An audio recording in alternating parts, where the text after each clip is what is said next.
Hey, what is going on, NBL? This is Project Fat here, bringing you another team report, and I would like to congratulate the Detroit Lions on winning yet another Super Bowl.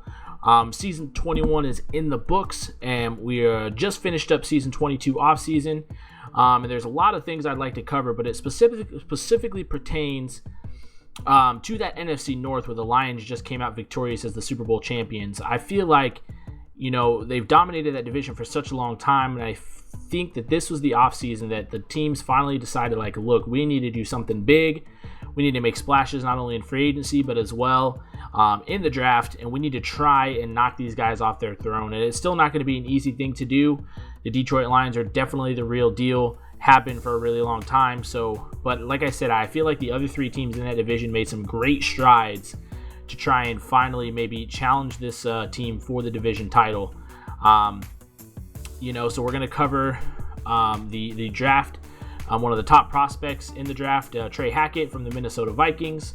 We're also going to talk about some big-time free agency signings.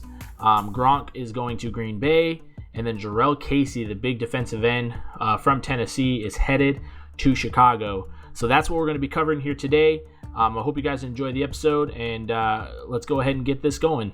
This guy is the antithesis of drama. He is a tough guy, tough player. What's remarkable about it is that he comes from a background that, at least when he was very young, was remarkably unstable. He's in a very unique position.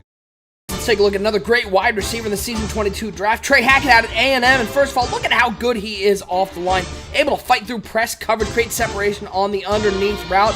He is a great route runner. Watch this here, stopping on a dime, and that defender is gone. Look at the separation he creates. Makes it the easiest throw his quarterback could ever throw for a first down. Now, on top of that, he has very soft hands. I don't mean that he uses a lot of moisturizer. I mean that he is able to come down with the tough catches. Look at this one, fighting through contact down the middle of the field on the deep route. Able to pull that one in. Here's another example. I don't know how he came up with this one. Looks like he defied some physics here, getting back to that football and picking it up without it touching the ground.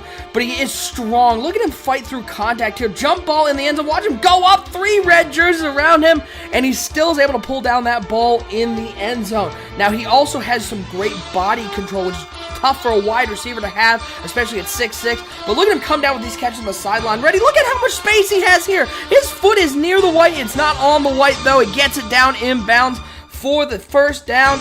But let's not forget, even at 6'6", he's got some deceptive speed. Look at him create separation from the cornerback and break away from him. You're not catching this guy. Trey Hackett, Season 22 NBL Draft. And as you can see there, guys, Trey Hackett is definitely the real deal. He has so many good things about him, not only from his size, but his speed as well. And I think this was a huge thing for the Minnesota Vikings. I don't think they even thought that they would have an opportunity to sign this guy. Coming into the draft, they figured with the Falcons, but number 1 overall with, all those first-round picks, they would look at another playmaker aside Julio Jones. But, they decided to go with somebody else, and Trey Hackett fell into Minnesota's lap. And I think that this was probably the best thing that could have happened for them, in that offense. So they haven't really had that playmaker type receiver there in Minnesota. So this is something that's definitely going to help them out. And just to kind of cover Trey Hackett's preseason, his first game in the NBL, he only caught 1 pass, but it was a 64-yard touchdown pass. And then the next game, much more down to earth, 1 catch for 10 yards, but then he went for 3 for 88 yards and a touchdown, and then 2 for 65 yards and a touchdown. So altogether, he had 7 catches for 227 yards and 3 touchdowns in 4 preseason games. Now, I know that's a very, very small sample size, but you can't help but look at those numbers and how much of an impact he made just in 3 games and in very, very limited time. He probably only played the first quarter, maybe part of the second quarter in most of these games, just to make sure they could keep him healthy, because that's Minnesota's number 1 concern, is keeping this guy healthy long term.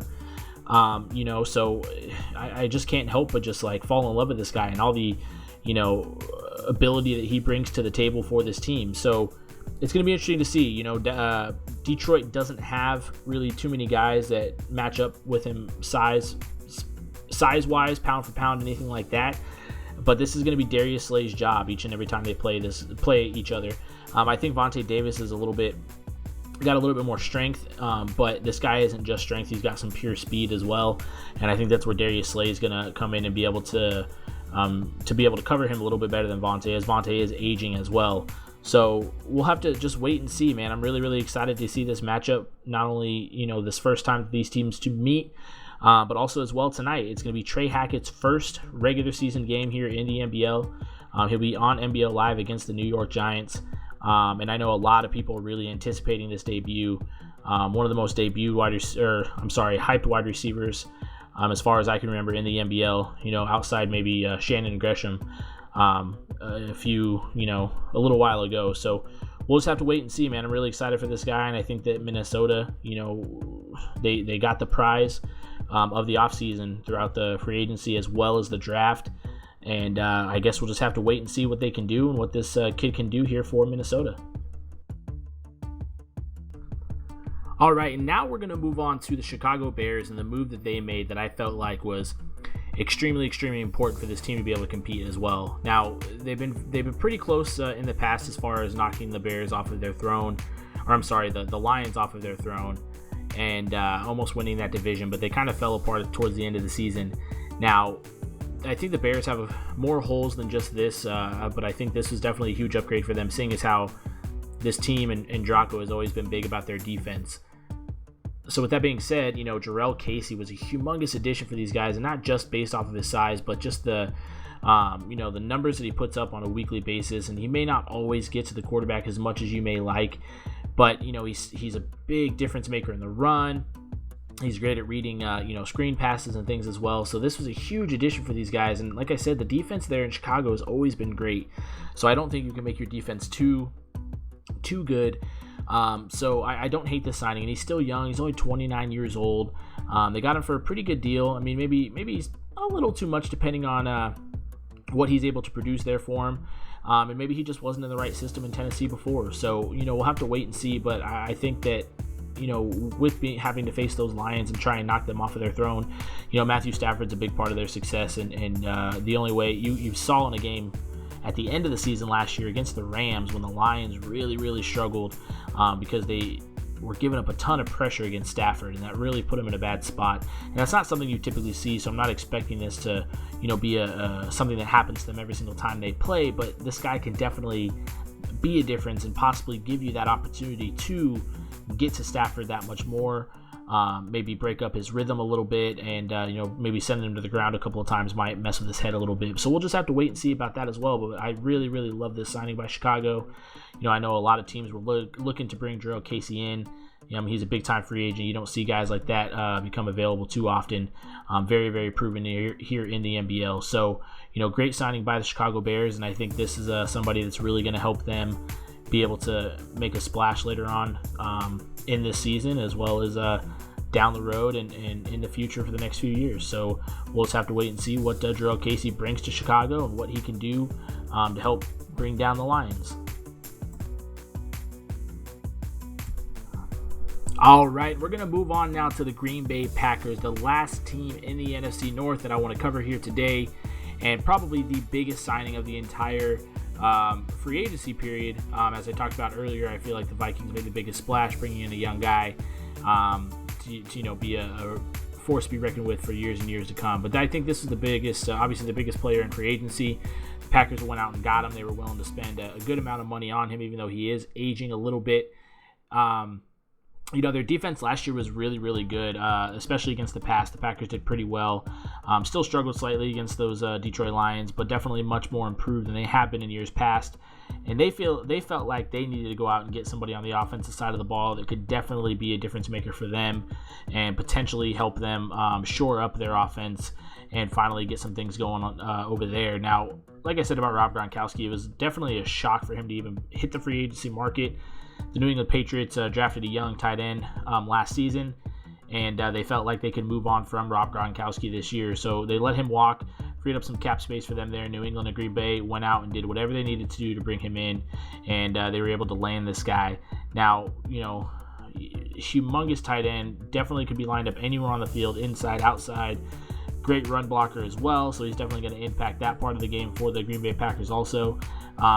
But they just really are looking for him to really just be that playmaker for them to go up and get any pass that is thrown his way, bring it down, for 6 or a pivotal, third down conversion, whatever it may be. They definitely found the guy that I think can do it for them. And I don't think they really had to break the bank too bad. They, a little over $10 million a year for Gronkowski's services, but I don't think that's something that he can't live up to. We'll just have to see if they can, if they have anything else going on there on the offensive side, because if teams can kind of, zone in on Gronkowski, it's really going to be tough for Green Bay to do anything with him. But we'll have to just wait and see once again. The Lions defense helped them win that Super Bowl with a lot of turnovers there on that side of the ball. So we're just going to see if Green Bay is able to stifle these guys and if Gronkowski can be the guy that they brought him in to be. So we'll just have to wait and see. We're going to go ahead and jump to my last part of the show here, and then we'll go ahead and wrap this thing up. But, great job by the Green Bay Packers and going out and getting Rob Gronkowski. And here it is, guys, what I was just talking about. The good, the bad, and the ugly. It's a new segment I've decided to give a try. So, big shout out to CMF for this graphic and all the other graphics you've seen here, all from him. So thank you so much for that. And it's just something new. So please, give me some feedback on what you guys think and how you feel about this part of the show. And I'll try and do what I can to make sure I get better. But first, I'm going to go ahead and talk about the good. And it comes out of the AFC North. This has been a very heavily talked about North, but this is going to be the AFC side of things. And I think the Cleveland Browns did an amazing job, not only with their draft and their offseason, but they were able to make some big-time trades, and they got 4 first-round draft picks. And they got a lot of players on every side of the ball that are going to help them, for the future. So I thought it was a great job what they did. I was very, very surprised. They kind of reacted to what Cincinnati did and all the draft picks that they had in the first round. And they said, you know what, we got to do something. Not only did the Bengals go out and make some moves to get some extra draft picks, but the Steelers are the team to beat in this division. So we got to do something. And I'm very, very impressed with what they did all over the place. Is bringing in the 2 new offensive young linemen that have played with their, now second-year quarterback at Ohio State previously. So there's a lot of, cohesiveness there with those guys. So, great job once again by Cleveland and their front office here this season. Now, the bad. I'm going to have to say here in this situation, it was kind of a toss-up. There's a couple different teams that I talked about or I thought about when this part came up, but I'm going to have to say it's the Tennessee Titans. Now, it's slightly unfair because there is fairly new ownership there in Tennessee, and I think with what they were given, they did, an okay job. But just with, like I said, with the ownership change, not having a pick in the draft until the 5th round, was very, very, difficult to overcome. And I think based off of, just the off seasons that everybody had, there was a lot of pretty good off seasons, not very many of those fantastic ones, but the Tennessee Titans were definitely on the lower end of things, there. So like I said, it's kind of an unfair assessment because I think they're still a good team and they have some good players. Obviously one of the best receivers in the game. So it's a little bit of a unfair dissection of their offseason, but that's just how I feel at this point. Now for the ugly. Now this is the part that to me it was been baffling all offseason long throughout the entire season 22 offseason was the New Orleans Saints. Now I just don't understand what they were doing. Okay, they did so many different things that just made no sense to me, and really threw not only myself but the rest of the NBL for kind of a loop. And they let the MVP running back in Leylon Alston go to free agency, and they had to pay him a ton of money because he was able to test the waters and get offers from other teams. And he realized that, obviously winning the MVP makes you know that how important you are to a team, but then I think he kind of realized, what he was actually worth because he saw what other teams were willing to pay him. So the Saints had to go out and pay a ton more money than they probably would have if they would have signed him before he tested the waters there. They let him walk, thought, hey, maybe he'll come back and realize, that we're the team for him. And he eventually did return to New Orleans, so great job there as far as that goes. But just the fact they let him go to begin with makes absolutely no sense to me. And then not only that, but they then let go one of their top draft picks. They didn't let him go, but they put him on the practice squad. He was a first-round pick. Zumwalt, I believe is his name. He's a first-round pick. They put him on the practice squad, and Cincinnati just came right in and swooped him right up. Because Cincinnati has some aging guys on their line, so they wanted to get younger and develop that guy. into a potential starter in the future, and he definitely had the ability to do so. So I don't know what New Orleans was thinking, why they let this guy be in a position to where he was able to get taken away by another team. And I think they just really made this season much more difficult for them. The Saints have already won their week 1 matchup against the San Francisco 49ers in dominating fashion. Alston had another big time game, but it was a really, really bad offseason. It definitely could have gone a lot differently for them. They had a ton of money to spend. They signed a bunch of guys, big name guys to help their roster, but just those couple of things there that just made absolutely no sense. Was just, what was the front office thinking? What were they doing? Who knows? So we'll just have to see how it turns out for them, and if they can make the playoffs again, win the division from those Falcons again, maybe we can all look past that. But for now, I think hands down they had the ugliest offseason out of anybody else in the NBL. So once again, thank you guys. I really appreciate you tuning in. I'll be back here again soon, I hope. I'm getting another team report out halfway through the season here. And once again, I'm going to go ahead and check out.